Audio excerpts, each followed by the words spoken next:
So generally speaking, I don't recommend getting this close to a red-tailed hawk, but it's probably okay if it's on a main trail that there's really no other way around. So I was pretty surprised that my group of 12 of us that I was out birding with were able to walk right past it. It didn't seem to mind at all.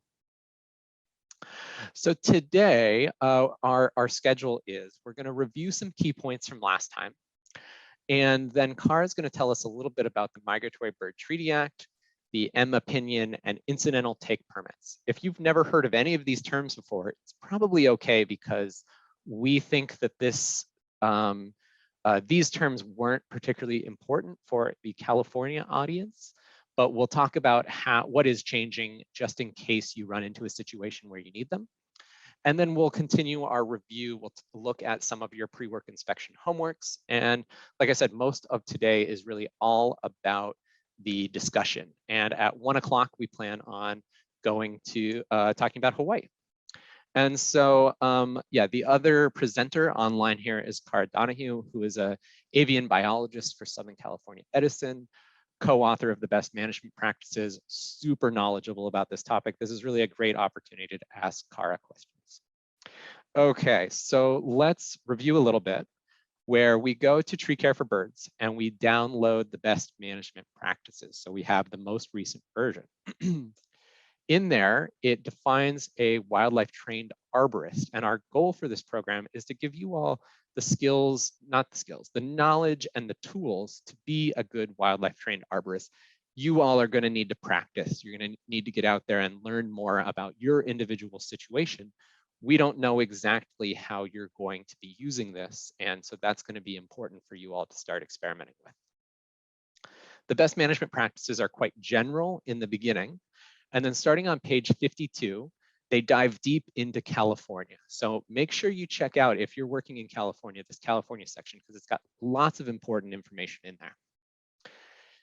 In terms of what I think makes California unique, there are 3 items that I think of when I'm thinking about California. And the first is the scale of urbanization. All states in the Western chapter have cities, but California has the biggest cities and the most cities of any of those states. And so we're going to be finding a lot of wildlife activity in urban areas because of the scale of urbanization. And I think that's true everywhere, but California is really just at a different scale. Looking at like an international level, California is really a biodiversity hotspot. And so we mostly focus on wildlife in talking about this, but a lot of that is related to this sort of idea of the California floristic province and how diverse our plant species and sort of climate patterns are within the state. And we'll emphasize this a little bit in our pre-work inspections of how diverse our state is. So it's difficult to write best management practices that include both Arizona and Hawaii, but also difficult just in California itself. So let's remember that people are going to be dealing with different situations in different places. And maybe most importantly, the California legal structure is quite different than the other states. And so when you get to the laws section of every other state, there's like a couple of them. When you get to the laws section of the California appendix, there are almost 3 pages of laws to know about related to California, right? We have a lot of environmental protections in California. And so last time we talked about the Eagle Act, the Endangered Species Act, and the Migratory Bird Treaty Act being the most important laws to know at the federal level. And for most of the country, those are really the only laws that you really need to know about and navigate. That is not true in California. So we really need to know that there's both a federal and state of California Endangered Species Act. We need to know that not only is there a Migratory Bird Treaty Act, but there's a California version, a Fish and Game Code 3503. We need to know that not only is there an Eagle Act, there's a California Fish and Game 3503.5, which deals specifically with raptors. And so not only, these are just some of those laws. And so Kara, I'll give you the opportunity in a second to point out other important laws that are maybe missing from this or how to think about them a little bit. But there are also local laws. So I know that LA County has its own legal protection for birds, and knowing your independent areas can be important in how you're interacting with these laws. For example, the Tahoe Regional Planning Agency has sort of specific ordinances related to these birds of prey in the Tahoe region. I believe osprey are specifically cited, and their sort of protection zones around active nests. So if you're working in the Tahoe area, you should be aware of this. Everyone needs to be aware of these laws in their local areas. But what I see more often than local laws in California is policy that tries to help people navigate the federal and state laws. And so, for example, the town of Los Gatos on their tree removal permit has a column that says list birds living in tree, if any, right? So this is not them saying, hey, we have legal protections for birds in Los Gatos. This is saying that based on the Migratory Bird Treaty Act and the California Fish and Game Code, birds are protected. So let's make sure we help tree care companies in our communities navigate this law effectively. So as Ryan mentioned, in California, there's fish and game codes that are more restrictive than the federal laws. And so a lot of the times when there's changes at the federal level, that it doesn't matter quite as much here, because even if the MBTA is interpreted in a different way from one administration to the next, we still have fish and game codes that require us to protect those nests from our activities. So it could, though, in the future become a little bit more important to think about MBTA in California. And I'll get into that towards the end of this. Excuse me. So previously, for many decades, Fish and Wildlife Service interpreted MBTA to protect birds from incidental take. And what's meant by that is if you were performing an otherwise lawful activity, you were removing a tree, or you were building a transmission line or building a wind farm or something along those lines, if birds were impacted incidentally to those activities, then Fish and Wildlife Service viewed that as unlawful under MBTA. However, that's been taken to court in several different locations across the United States, and circuit courts have ruled differently on that interpretation, kind of 50-50, whether they agreed that birds are protected from incidental take or that they're not. So it would have to go to the Supreme Court really for that to be decided with any finality. So the previous administration, the Trump administration, had produced what's called a solicitor's opinion, or you may have heard it referred to as the M opinion. And the solicitor's opinion was basically that administration's legal interpretation of MBTA, stating that it did not protect birds from incidental take. So that's just an administration's interpretation of a law. It's not something that's cemented. So the next administration that comes in can always change that pretty easily, just rescinding that opinion and putting in place a new one. So also during that administration, there was a final rule published in the Federal Register that codified that interpretation of MBTA, which carries forward a lot more strongly and is harder to reverse than a solicitor's opinion. However, that was supposed to go into effect in 2021 after the new administration came in. And so when a new administration comes in, they can halt things from going into effect that hadn't yet gone into effect. And so they did that with the final rule, and they also withdrew that solicitor's opinion, citing some legal action taken against the Trump administration solicitor's opinion and the ruling from a district court. Next slide.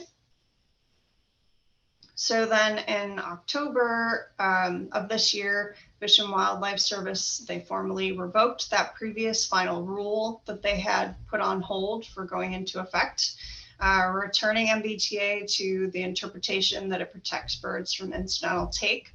and reinstating a law enforcement discretion situation. So you can't obtain a permit to take birds that are protected by MBTA, and so now it's up to working with law enforcement to stay in compliance with MBTA. And then at the same time, they also issued an advance notice of proposed rulemaking and a notice of intent in the Federal Register to develop an incidental take permit program. So that the public comment period for that ends tomorrow. Lots of folks, I'm sure, have submitted comments on that.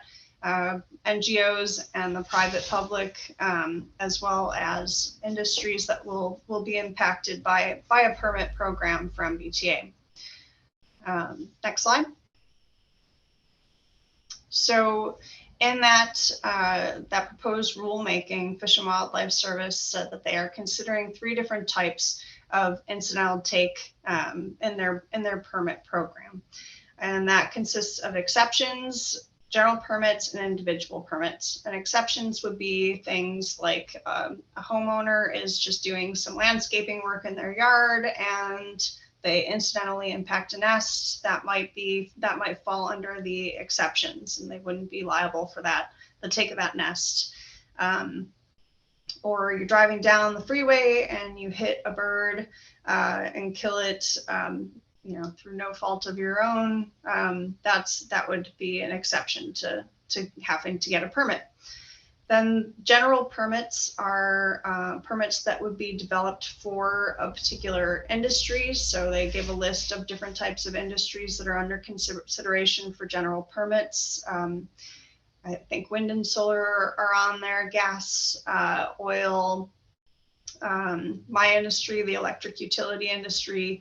All of those are being considered for general permits, where you would basically have best management practices available for correcting the impacts to migratory birds, and you could apply for that permit. It wouldn't require extensive review or environmental review process. That would all be taken care of in the development of the permit program itself. You'd pay a permit fee and do annual reporting, and it would be a pretty simple way to have coverage under MBTA for your take of birds, while also providing money to conservation of migratory birds.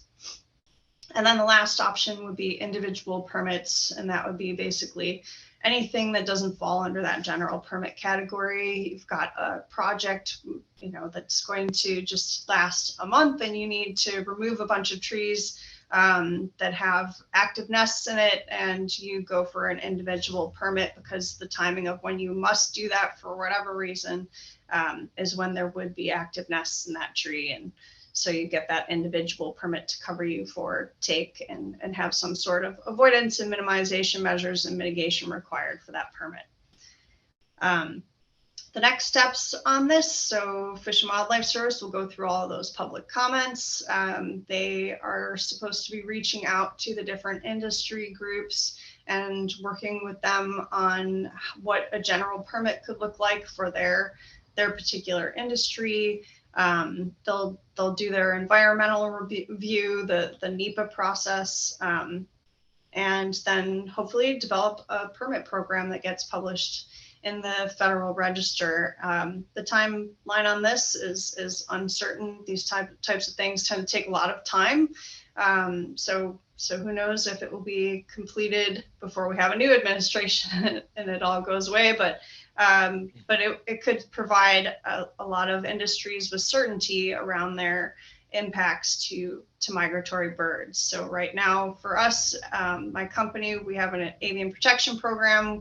We do all of these things to try and reduce our impacts, but we basically are in the situation of enforcement discretion.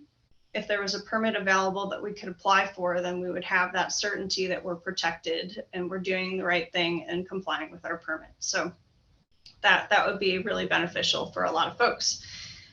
How this pertains to California, where we have our own fish and game codes that are more strict than MBTA.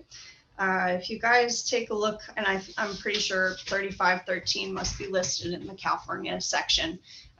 There's some language in 3513 that refers back to the Migratory Bird Treaty Act and any rules and regulations that are adopted by the federal government. So if it was possible to get a take permit under MBTA, it could be potentially interpreted by the state of California or CBFW as coverage under state regulations as well. So that could be really, really helpful for folks in California if there was a way to get coverage both at the federal and state level. So. Great, Kara. Thanks for digging into such a important and complicated topic. I think this is really, really hard to talk about. We have a question in the chat for you here. Currently, under what circumstances might a permit be needed to remove vegetation? So if, say, you had to remove vegetation that had nests in it, and there were active nests, and perhaps there was some other restrictions in place for that location where you were going to be doing that work during the breeding season, no matter what. Perhaps an individual permit might be a way to take some active nests while still probably having to mitigate, whether it's taking the eggs and chicks to a wildlife rescue or conservation money that you have to pay into a fund or whatever it is. It could be possible to get a permit to do that work during the breeding season. Yeah, so it seems like, you know, Kara answered the question about taking active nests, right? So the question isn't necessarily about that. And so removing vegetation may fall under a variety of necessary permits, depending on whether it's in riparian area, you know, who owns the property and what you know, jurisdiction it's in, whether it's in a city that has certain permit requirements for removing vegetation. So I think depending on what exactly this question means, it could be really broad, but at this time, there's not really a permit process until the federal government creates one, which might take a long time. Is that true, Kara?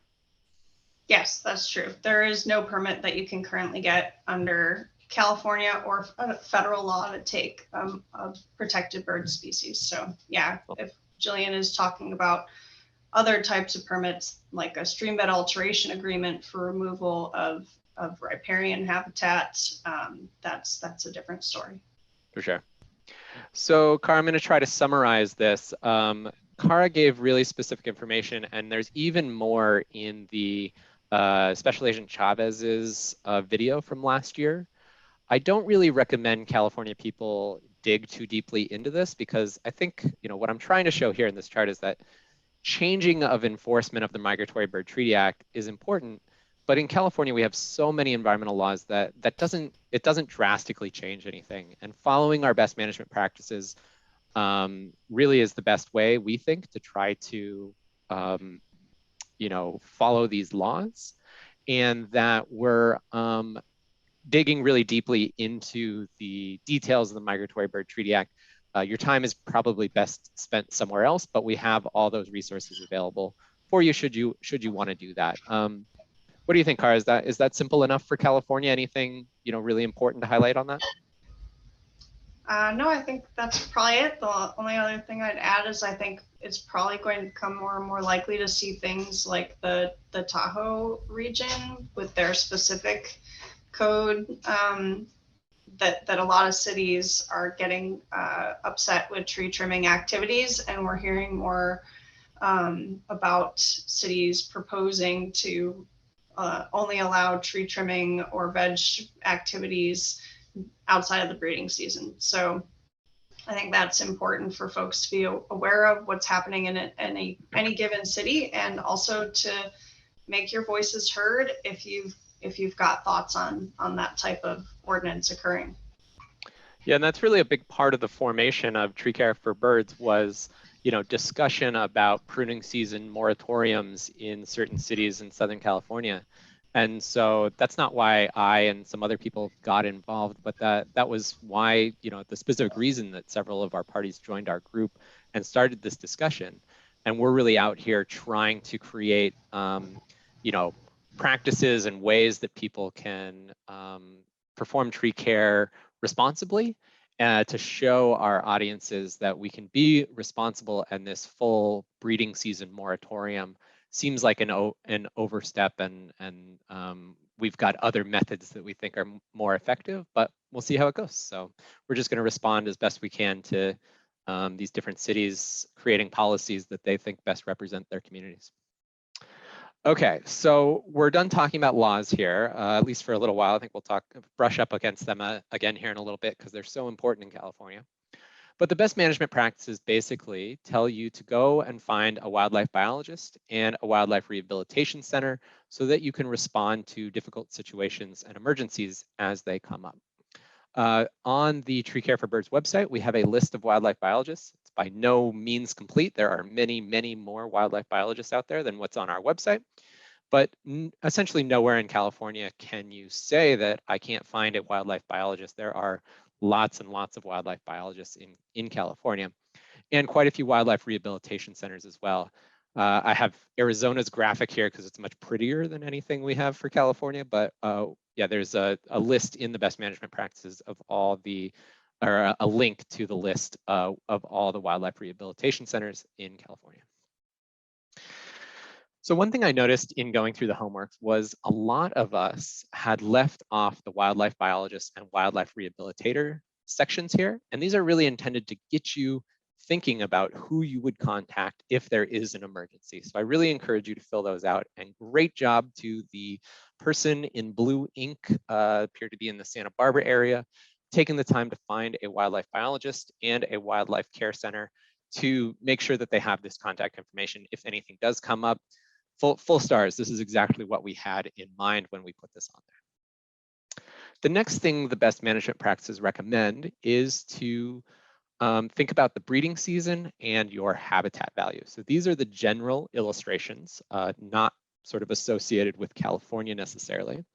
And if you go back to the videos from that are available for the homework assignments, we talked about the upper right, it's a little gray area, but maybe that's low habitat value. The bottom right, little gray area, but maybe that's high habitat value. And the lower left, somewhat gray area, but maybe riparian sensitive habitat value. And that I like emphasizing that when we have the best management practices with these illustrations, it seems so clear and easy. And then we go out into the real world and it's much more difficult. And I think we'll see that again when we look at some people's pre-work inspection forms. But that trying to think about real world high, low value habitat, there's not these sharp divides, but we can sort of start to get an idea of like, hey, maybe scheduling work in the breeding season here makes more sense, whereas avoiding work in these areas during the breeding season makes more sense. Because when we bring together our habitat value and our breeding season, we're really thinking about how much training do we need to work in those areas, and how can we identify high value habitat areas with work scheduled in the breeding season. Can we reschedule that for the non-breeding season so that we, as wildlife trained arborists, who hopefully everyone's feeling confident in on this call here, can work in, and that as we get into these sensitive habitats or high value habitats during the breeding season, that's when we'd want to rely on our wildlife biologists and have them come out and help us or give us some advice. In the video, I also showed you a full example of running through the California, I should have just said CNDDB because I can't remember what it stands for anymore. But this is a great resource to be able to figure out, hey, are you working in a sensitive habitat? And I showed you sort of a project example and what endangered species are found in that area, what critical habitats are nearby, things like that. So if you're thinking you might be working in a sensitive habitat, this is a good way to check that out, and just one of the tools we have to try to figure out what's going on. So once we've done, our desktop review, we've prepared for our project, we want to go out there and do a pre-work inspection.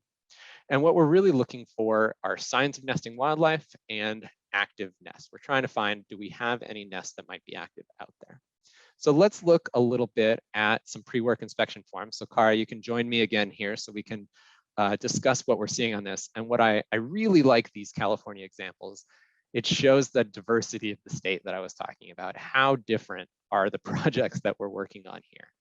So our first project here is in Humboldt Redwood State Park, and we have an 80-inch diameter old growth Douglas fir scheduled for removal as part of a utility project because it's decaying. This is not the sort of project that I was envisioning in writing best management practices, but great that we're seeing the different ways that you all are interacting with it. So we have a high habitat value based on our little check marks here. During the non-breeding season, which means we're in category 2, wildlife trained arborist, that's all of us. So hopefully we're comfortable working in this environment.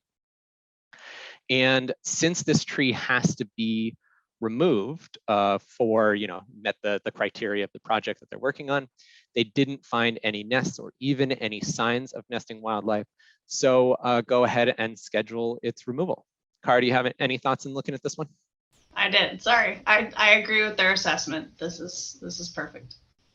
Yeah, so I'll add one more piece to this maybe, and that's thinking about how this tree is going to be removed. And let's say that this was discovered during the breeding season, right? So if you're doing this in April and you're like, oh man, this seems like a tree that really needs to come out right now, how would you be removing it? And so if you were, I set that up differently. That's not how I want to set this up. So let's think a little bit about how we're removing this tree. And so if we are climbing up it and then sort of chunking it down, that gives us another opportunity to look for nests, because this tree is so big and so complicated. There's no way that a wildlife trained arborist could tell if there are nests up at the top of this tree. So if we are climbing it, that gives us another opportunity to look for nests. Whereas if we are just felling it with one cut at the base, maybe we'd be less confident, and that would be a time to interact with a wildlife biologist. I'd say that removing this tree in December, I'd be pretty confident that we didn't have any nesting birds in this, and it wouldn't be a problem either way. But just thinking about how the individual project's going to go might change our approach to it and our sort of opportunities to look for nests in the top of really, really big trees. Okay, our second project is an invasive shot-hole borer removal. I believe we are in Southern California, and this is some sort of platanus tree. And so we have it next to this very urbanized, channelized little creek. And so we have classified this apparently as a low habitat value, because in the non-breeding season with low habitat value, that's the only way to get to category 1, which is a wildlife trained arborist. What do you think about this classification, Kara? I think it's probably correct, since it is a channelized waterway and there's no real riparian. I mean, a sycamore could be considered riparian. I can't tell if that's actually just a ornamental London plane tree or something like that, but I think that that's probably a fine designation for this. Yeah, this appears to be a racemosa, a western sycamore, native sycamore to me. Little hard to tell from the photo sometimes. But yeah, I'd say that I'm seeing a couple of problems here. So if we ever check anything in the riparian area, right, within or adjacent to water bodies, I'm generally thinking we got to be in category 3 or somewhere quite a bit higher. This is obviously a little confusing, and that if we are in category 1, that means that we're really in this sort of awareness training, right? So we checked category 1 and then wrote the name for category 2, I'd say, where we don't think that wildlife trained arborist is necessary in this situation. I agree, Kara, that saying that we need to have a wildlife biologist for this project probably seems a little extreme, but I might have sort of approached this a little differently, filled this out a little differently. I think this is a really great example of some of the gray area we might run into. At the end of the day, scheduling the work for the winter months for November, December, January is probably the right call. And I think we could end up at the right place even if we sort of got there a little differently, right? And so let's contrast that. And I just have a photo of this one, not the full pre-work inspection, with sort of an obviously riparian situation, right? So this, I believe, is in Sonoma County. And so this is a situation where we think our habitat value would really be quite a bit higher. And we most likely want to involve a wildlife biologist, and at the bare minimum, make sure we're scheduling this work outside of the breeding season, because this seems like such an important area. In California, there are so many sort of regulations around riparian areas. We want to be really careful about working inside them whenever we bump up against that. Okay, so we're going to look at a tree in a yard. So this is a coral tree. Must be in Southern California, not a species that I'm really very familiar with. And we have some photos of some feces here, Kara. So this, I believe, is sort of on the stones underneath the tree or whatever. And so here's our pre-work inspection form, where we talk about being a low habitat value during the breeding season, which would put us in category 2, wildlife trained arborist. And then we see quite a bit of feces, but we can't find any nests. And at the bottom, it says maybe a roosting site for owls and delay pruning. So if the person in Pasadena wants to join us and talk about this one, you're welcome to. I see some confusing things in here. So maybe I'll just start out by saying, you know, you did this survey during the non-breeding season, it seems to me, and that if you were sort of imagining it was the breeding season to make this more interesting, great. And same with sort of recommending the pruning, but that's probably not necessary in this project. Kara, what are you saying? Yeah, I agree. I would have checked non-breeding season, but maybe this work is scheduled for breeding season. And I guess to me, the poop looks kind of like waterfowl, but yeah, so I think that could be the case. But if you are a wildlife trained arborist, you probably have not learned about identifying bird poop, and we don't expect you to. I think that there's no reason to not reach out to a wildlife biologist on this, but I think given that it's outside of the breeding season, that being a wildlife trained arborist should be sufficient for doing this work here. Yeah, I think my main comment is, if you thought this feces was owl feces, it almost certainly is not. It very much so looks like Canada goose feces.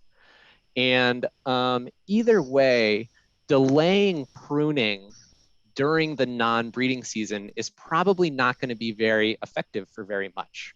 And so either it's time to reach out to a wildlife biologist, or say, hey, it doesn't seem like there are any active nests right now. This is the time where we least expect there to be active nests. I'm going to, go ahead and do the work. Delaying until we get closer to the breeding season from here just likely leads to more problems. Okay, next we have what appears to be another platanus tree in Milpitas along a street in a front yard.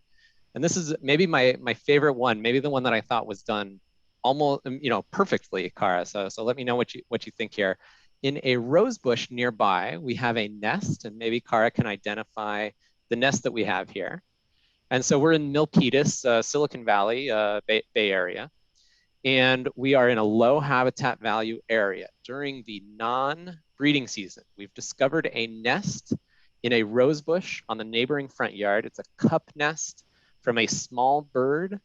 The nest looked very old with no eggs in it and spider webs, so we've called it inactive. And we're gonna go ahead and proceed with our pruning. What do you think about this, Kara?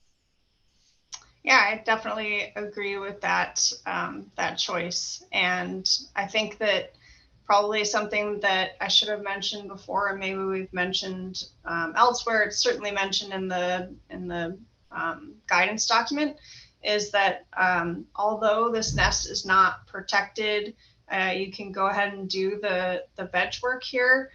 It is protected from possession. We're not allowed to be in possession of bird nests, no matter them being active or inactive. So it's just something to remember, that you should not take these old nests home and do an arts and crafts project with them or anything along those lines.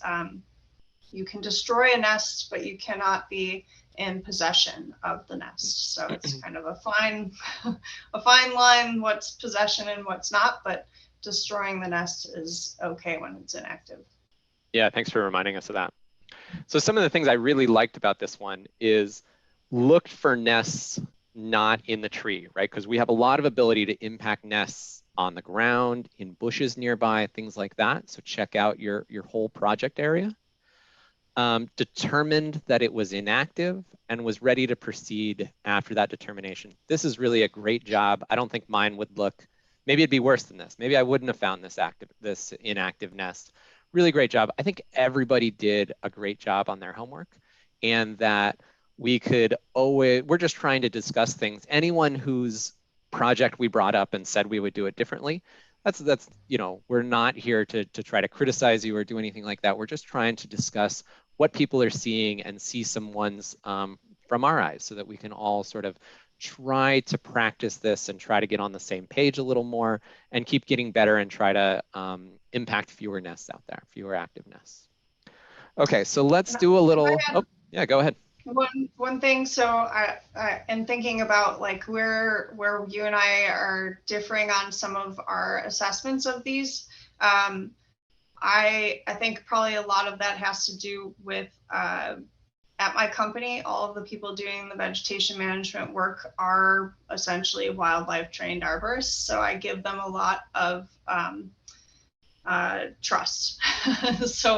So because we do so much training of our folks to make sure that they are aware of these things, about the season that they're working in, about the areas they're in, and what they should be looking for, I think I'm just thinking under the, oh, well, they're already wildlife trained. And maybe it's worth emphasizing, Kara, how, you know, I'm sure Southern California Edison is not a perfect company, but a lot of what we're doing here sort of mimics what they've been doing for years, and that having multiple avian biologists, you know, on their staff to be able to solve these problems, and then sharing your time with us to try to make the industry as a whole better. Really, you know, thanks so much to a great company that seems to be doing really good things. Okay, so we'll jump into discussion here in a minute. Just a quick little wrap up to remind us that we're really focused on active nests because they are stationary and super vulnerable at this time, right? So as we approach into trees, we have a lot more ability to impact these active nests than adult birds, because the adults just fly away when we approach. They're quite good at avoiding us. In California, as well as Arizona and Nevada, we seem to be seeing that palm trees, especially palm trees with full skirts, are used more than a lot of other vegetation for nesting birds, and that paying particular attention to palm trees, especially with full skirts, during our pre-work inspection seems to be a good idea and something we should start thinking about. Our main goal is to be able to complete our work while the parents stay and can protect and care for their young. And so if we're getting close enough that the parents are leaving, that the young are jumping out of the nest, we're really too close. And the best thing we can do is try to stay away for, you know, stay a long ways away for a few weeks until the young have left the nest, and then we can come in and do our work. But if we need to get close to active nests, that's when wildlife biologists can be really helpful, especially in sort of emergency or really high priority vegetation management, tree removal, whatever it is that we're out there doing. So Mama Raven is still keeping an eye on her baby here that's on the ground and jumped out of the nest. It looks like maybe a little early. And I didn't scare this raven out of the nest. I just found it here on the ground, and I didn't pick it up and take it to a rehab center or anything like that. Mom seemed to be taking care of it. I have no idea if this bird survived, but we'd rather have it stay in the nest. I want to emphasize a couple of key issues in California. One is this California Fish and Game Code 3503.5, specific to raptors, protects inactive raptor nests. So this red-tailed hawk nest that's here after the young have left the nest, this nest is still protected by law. And So both, we want to make sure that we're leaving these nests in these trees when we can, because raptors reuse their nest. They come back and will use this nest again. But if we absolutely have to remove this tree, we're in a pretty difficult situation because there's no way to get approval to do that. And that's a good time to reach out to a wildlife biologist for advice. But this is just a tricky situation in California that we're going to find ourselves in. And I want you all aware and prepared for it, that your wildlife biologist might not be able to give you a lot of great answers about how to deal with this situation. So just something to keep an eye on. Inactive raptor nests are protected in California. That's one of the key differences between California and some of the other states. And that in a lot of the states, the wildlife agencies really want to interact with the public, with the tree care industry, stuff like that. So in Nevada, we had 2 people from the Nevada Department of Wildlife come and join us on our presentations last year. But my interactions with California are less collaborative, where generally the first question that I get asked is, who's your wildlife biologist? And so we've recommended, especially in California, going through a wildlife biologist to navigate these laws. We think that that's, when you brush up against the laws, the best way to navigate them. But anyways, we're interested in your experiences and hope that you all find other ways to navigate it. But this seems to be the best way to do it that I can find. Once we've determined that we have an active nest, the hardest situations is figuring out whether we're going to scare away the parents or make the young jump out of the nest or something else by doing work nearby. And so these are the situations where, even if we're removing a dead tree pretty close to an active nest, we really want to stay away from this and reschedule this work for later in the year. And we've recommended some buffers that are really quite large, anywhere from 100 feet to a mile for a golden eagle, to stay away from these nests, really quite large buffers. And so if we can't reschedule the work and we need to be working within these buffers, that's a good time to contact a wildlife biologist. They may say, hey, in this specific situation, we can reduce the buffer. They may have other tools for you to use, right? Other ways to not impact the nest, because at the end of the day, we're really trying not to impact these nests. We usually use internally, we use around 300 feet as our buffer from riparian areas to any work we're doing to evaluate that. You could go even bigger than that, because if you've got species like least Bell's vireos and southwestern willow flycatchers, a lot of agencies will choose 500 feet for a buffer to protect them, their active nests. If you're wondering if you could have bald eagles or osprey in your area, then a waterway could be further away than 300 feet. So you might want to look out more like half a mile or something like that to see what's in the area as far as lakes or sources of fish. So it's going to kind of depend on how wide the waterway is, how big the vegetation is around the waterway, but starting with 300 or 500 feet is probably a good idea. And Kara, I think Southern California Edison, you have these pretty, sharp boundaries between how you, do different things. And we've experimented with a bunch of different ways, and we have this sort of gray area system where it's hard to tell, and a lot of subjectivity involved. And so we found that trying to institute something like Southern California Edison was too hard, and we're trying this and we're not sure it's working that well. So it's really a judgment call at the end of the day. It's just, we want you all thinking about how important riparian areas are as habitat, and if you're working near them, really being aware of that and maybe leaning on your wildlife biologist more the closer you get to them.